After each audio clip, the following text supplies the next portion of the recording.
നമുക്കങ്ങ് കാസർഗോഡ് നിന്ന് തുടങ്ങിയാൽ മുസ്ലിം ലീഗിന്റെ കുത്തക മണ്ഡലമായ കാസർഗോഡ് ഇത്തവണ LDF സ്ഥാനാർത്ഥി ഷാനവാസ് പാദൂർ പിടിക്കുന്ന വോട്ടുകൾ നിർണായകമാകും. ഷാനവാസിന്റെ സാന്നിധ്യം മുസ്ലിം വോട്ടുകൾ ഭിന്നിപ്പിക്കുമെന്നാണ് BJPയുടെ പ്രതീക്ഷ. എന്നാൽ ശക്തി കേന്ദ്രങ്ങളിൽ വിള്ളലുണ്ടാക്കാൻ ഇടത് സ്ഥാനാർത്ഥിക്ക് കഴിഞ്ഞിട്ടില്ലെന്നാണ് ലീഗിന്റെ വിലയിരുത്തൽ.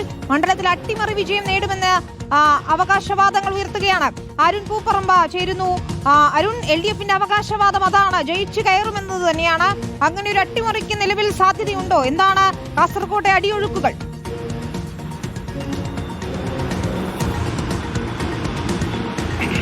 വിനീത ഇപ്പോൾ സൂചിപ്പിച്ചതുപോലെ തന്നെ UDFന്റെ ഒരു ശക്തി കേന്ദ്രമാണ്, പ്രത്യേകിച്ച് മുസ്ലിം ലീഗിന്റെ വലിയ സ്വാധീന മേഖലയാണ് കാസർഗോഡ് മണ്ഡലം എന്ന് നമുക്കറിയാം. കഴിഞ്ഞ കാല തെരഞ്ഞെടുപ്പ് കണക്കുകൾ പരിശോധിച്ചാൽ അത് നമ്മൾ മനസ്സിലാകും.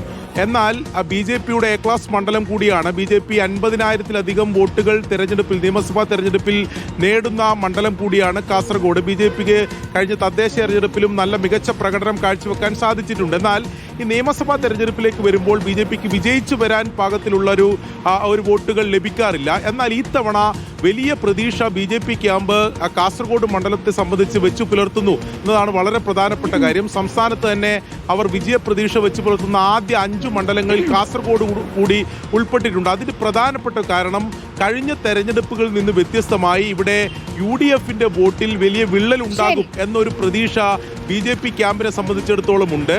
അതിന്റെ കാരണം ഇടത് സ്ഥാനാർത്ഥിയായി ഷാനവാസ് പാദൂർ വലിയ തോതിൽ മുസ്ലിം ന്യൂനപക്ഷ വോട്ടുകൾ പിടിക്കും എന്ന പ്രതീക്ഷയാണ് BJP ക്യാമ്പിനെ സംബന്ധിച്ചിടത്തോളം ഉള്ളത്. അതുകൊണ്ട് തന്നെയാണ് ഈ തവണ അവർ വിജയപ്രതീക്ഷ വെച്ചു പുലർത്തും. എന്നാൽ UDF ക്യാമ്പ് പറയുന്നത് 35,000-ലധികം വോട്ടുകൾ പിടിക്കാനുള്ള ഒരു സാധ്യതയും, അതായത് ഷാനവാസ് പിടിക്കാനുള്ള ഒരു സാധ്യതയുമില്ല. അതുകൊണ്ട് UDFന്റെ വിജയത്തെ ഏതെങ്കിലും ഒരു തരത്തിൽ ഇടത് സ്ഥാനാർത്ഥിയുടെ സാന്നിധ്യം ബാധിക്കില്ല എന്ന് UDF ക്യാമ്പും ആത്മവിശ്വാസം പ്രകടിപ്പിക്കുകയാണ്. ശരി, ആത്മവിശ്വാസമുണ്ട് എല്ലാവർക്കും. ഇനി നമുക്ക് കാത്തിരുന്ന് കാണാം അടിയൊഴുക്കുകൾ ആർക്കൊപ്പമാണ് കാസർകോട്ട് എന്നുള്ളത്.